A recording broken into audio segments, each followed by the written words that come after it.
Have you ever wondered if chanting the Buddha's name is enough to reach the Pure Land even if you continue to eat meat? Have you ever been told that compassion and liberation are only for the pure and felt disheartened by your own lifestyle or habits? Welcome back to our channel, the home for seekers and curious minds walking the ancient path with modern awareness.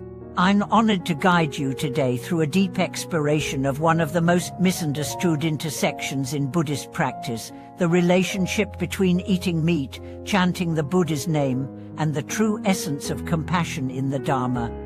Many people believe that to walk the Buddhist path, especially the Pure Land path, you must be entirely vegetarian. And while vegetarianism is undeniably aligned with Buddhist values, the question we must ask is, what does the Dharma truly say about purity, compassion, and rebirth? Is it outward discipline alone, or is there a deeper transformation of heart and mind that truly matters? Let's begin with a fundamental truth. Amitabha Buddha made 48 vows, the most famous being that any being who sincerely recites his name with faith, even 10 times, at the moment of death, would be reborn in the Pure Land. There is no clause in that vow that says, only if you are vegetarian, but only if you lived perfectly.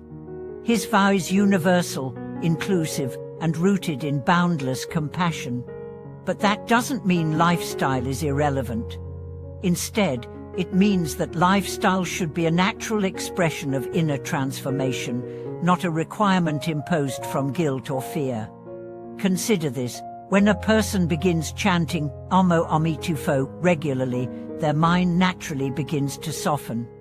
They become more aware of the consequences of their actions. A sensitivity arises not just to their own suffering, but to the suffering of others.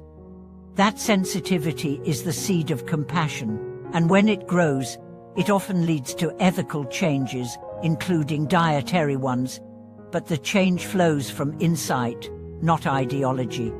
Let me share a story. A butcher in a small town lived his whole life selling meat. His hands were stained with blood, and he never questioned it. It was simply his family's trade. One day, he wandered into a temple out of curiosity. There, he heard a monk reciting Namo Amitufo with such gentleness that it pierced something inside him. He began chanting at home, not out of penance, but because it brought him peace. Over time, he began to feel conflicted about his work. Eventually, he gave it up, opened a small tofu stall, and spent his evenings in the temple. He didn't start pure, but his sincerity transformed him. Contrast that with someone who is strictly vegetarian, who never misses a ceremony, but looks down on others, is quick to anger, and filled with pride. Which of these two is closer to the spirit of the Buddha's compassion? This is why it's so essential to remember the Dharma is about inner awakening, not external perfection. When the Buddha taught about compassion, he wasn't speaking only of diet, he was speaking of how we treat all beings, including ourselves. True compassion doesn't judge or exclude. It embraces the flawed, the struggling, the wounded.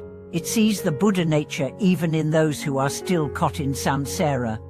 That said, abstaining from meat has great merit. Every act of mercy reduces harm. Every meal free of suffering plants a seed of peace. But the Buddha never intended for the path to become a cage. He intended it to be a vehicle for transformation. And sometimes, transformation begins where we are not where we wish we already were. There are many lay practitioners who chant Amitabha name daily, but still eat meat, either out of habit, culture, or necessity. Should they stop chanting? Absolutely not. In fact, they should chant more, because chanting connects them to the very force that will eventually transform their hearts. It's not hypocrisy, it's evolution. And for those who feel guilt, please hear this. Amitabha vow was not made for saints. It was made for beings like us, imperfect, longing, sincere. The moment you call his name, you're held, and the more you're held, the more you begin to hold others with that same compassion. The Pure Land is not just a post-death destination. It is a reflection of your inner state. As your heart becomes more pure, more forgiving, more loving, the landscape of your mind changes. Even while in this world, you begin to live as if you're already in the Pure Land. There's a phrase often quoted in Pure Land Buddhism: faith, vow, and practice.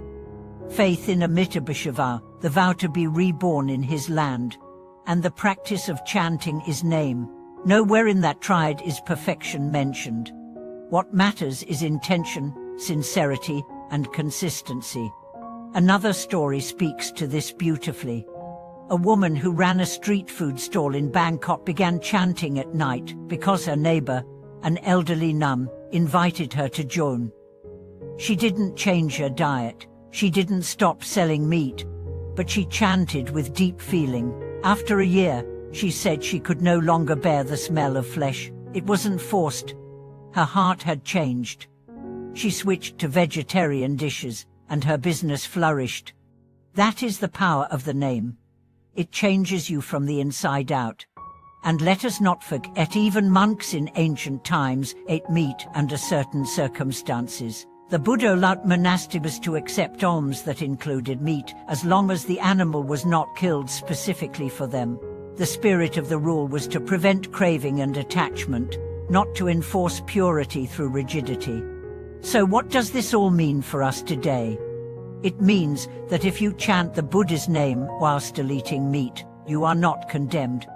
You are not outside the Dharma.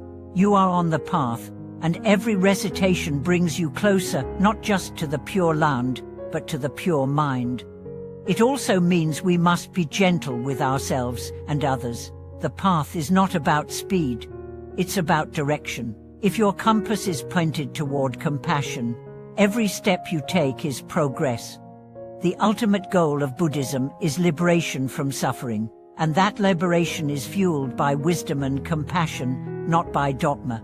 So if you've been holding back from chanting because you think you're not worthy, or because someone told you your lifestyle disqualifies you, let that go. Begin today. Call the Buddha's name. Let it comfort you, change you, guide you. If you've experienced this transformation, if chanting opened your heart or shifted your life, please share your journey in the comments. Your story may be the light someone else needs right now. And if this message resonated with you, please like, subscribe, and click the bell icon so you never miss the wisdom that could change your life. Thank you for watching this video. May your heart grow in compassion, your path be filled with light, and your voice forever echo with the name of the Buddha.